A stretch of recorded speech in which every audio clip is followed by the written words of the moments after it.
салом мухлисони Барселона ва канали Барса ТG. Хабарҳо атрофи дастаи Барселона ва вазъи феълии бошгоҳ фаъолона дар расонаҳои испанӣ ба нашр баромада истоданд. Имрӯз навиде баромад ки ба футболбози ҷавони даста Ламин Ямал рабт дорад. маҳз ӯ дишаб дастаро бо ғалаба таъмин намуд ва дар умум дар бозиҳои охир нақши ӯ дар ҳайат хело намунавӣ мебошад. хуб, обуна шуда лайк зери ин навор гузоштанро фаромӯш насозед. мо бошад чун ҳар вақта шурӯъ мекунем. дӯстон, навори мо бо дастгирии ширкати 1x омода шудааст. рақобатҳои футболӣ ва дигар навъи варзишро бо хизматрасониҳо ва коэффициентҳои баланди ширкати 1x боз ҳам ҷолибтар гардонед. он ҷо регистратсия осон буда пардохт аз тамоми гӯшаи канори дунё бароятон дастрас мебошад. ана барои обуначиёни канали футбародарон бошад иқдоми махсус омода намуданд ки дар аввалин пардохт бо помакоди TG Barsa ба ҳисоби шумо то $100 бонус дода мешавад. силкаи заруриро дар комментария мегузорем. ба ҳама муваффақият. Лапорта дар барномае қайд намуд ки дар вақти роҳбарии ӯ даста аз мушкилоти қаблияш берун шуда истодааст. ӯ ба мухлисон муроҷиат намудааст ки 3 сол пеш вақте аъзоёни Барселона ба мо дар интихобот бовар карданд, аъзои директороне ки ман онро роҳбарӣ мекунам аз корҳои кардаамон фахр мекунем. шубҳае нест ки Барса дар роҳи дуруст қарор дорад. даста қавӣ аст ва хуб ташкил ёфтааст. то омадани мо вазъ муташанниж буд, вале ҳоло ҳамаш хуб шуда истодааст.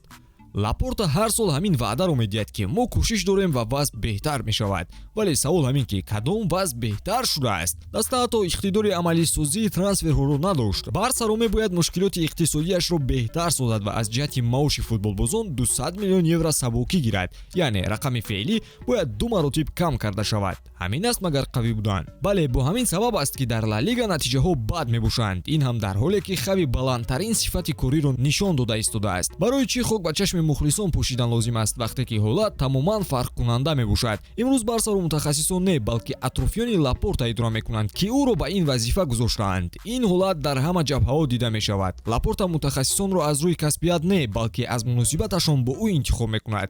трансферҳо бо сабки замонавӣ нест ки натиҷа ва статистикаи бозингаронро бинанд, балки аз хостаҳои Лапорта ва Деку амалӣ мешаванд. илова бар ин боз агентҳои монанди Жорже Мендеш ва Бензи Хави ҳастанд ки дӯстии хуб бо Лапорта доранд ва дар политикаи дохилии даста таъсир расонда истодаанд. ҳамин магар роҳи баромадан аз кризис шудан метавонад? Барселона фишорҳои иқтисодиро истифода бурда аксияҳои дастаро фурӯхтанд ва ҳатто насанҷиданд ки онро кӣ мехарад. дар охир бошад на пул монд ва на аксияҳо. ин аст ҳолати феълӣ, на оне ки дар барномаҳо таъриф мекунанд. инсайдерон хабар медиҳанд ки агар Барселона дар бозии ҷавобии Лигаи Чемпионҳо бо Наполи комёб нашавад, Хави аз вазифа озод карда мешавад. агар ин кор амалӣ гардад, ҷои Хавиро Рафа Маркес мегирад. шурӯи директорон вақт барои фикр кардан доранд. аз имрӯз то анҷоми мавсим оиди сармураббии ҷадиди даста онҳо хулоса мебаронанд. ин дар дасти онҳост. аз кори худ бо бозингарон қаноатманд ҳастам ва ин ҳам ҷузъе аз фаъолият мебошад. аз ҳама муҳим хунсард будан ва бо оромӣ омодаи бозӣ шудан мебошад, чун ман аллакай 2 сол мебошад ки дар ин ҷо мураббигӣ дорам. барои дар формаи хуб будан ҳама корро мекунем. агар ба ман имкони кор дар дастаи асосиро диҳанд, бо хушҳолӣ онро қабул мекунам ва барои беҳтар кардани вазъ талош хоҳам кард. Маркес оиди хабарҳо чунин посух дод. ҳоло ӯ бо дастаи дуюми Барселона банд аст ва то куҷо ӯ ба ҳайати асосӣ рост меояд чизе гуфтан наметавонем. шумо чӣ дӯстон, оиди Маркес чӣ гуфтанӣ доред?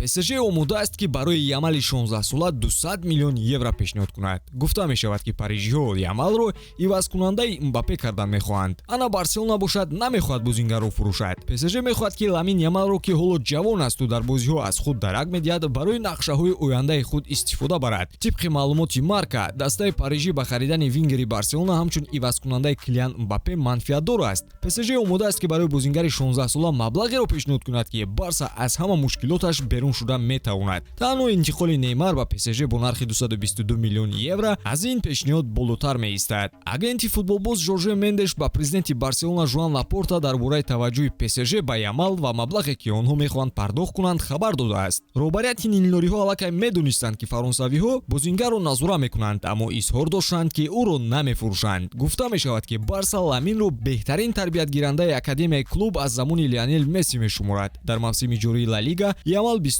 бозӣ анҷом додааст ки дар онҳо 4 гол ва 3 асистро низ ба номаш муҳр задааст. шумо ояндаи Ламинро чӣ хел мебинед? оё ӯ дар ҳақиқат ивазкунандаи Месси мешавад ё монанди Ансу Фати аз чашмҳо дур гашта фаромӯш мегардад? ҳатман дар комментария фикри худро нависед ва навори ҷадидро мунтазир бошед. хайр дӯстон.